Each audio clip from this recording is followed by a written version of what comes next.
నీ మీద ఎన్ని ఆశలు పెట్టుకున్నాను రా. ఛా, నువ్వు ఇలా తయారవుతావు అనుకోలేదు. అన్నా,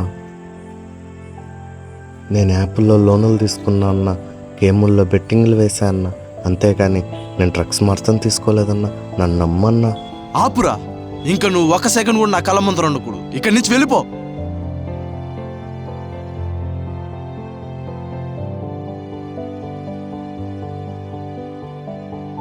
అన్న, ఒక్కసారి నేను నువ్వు ఇప్పుడు ఇక్కడి నుంచి వెళ్ళపోతే నువ్వు నా శవాన్ని చూస్తావు. పోరా.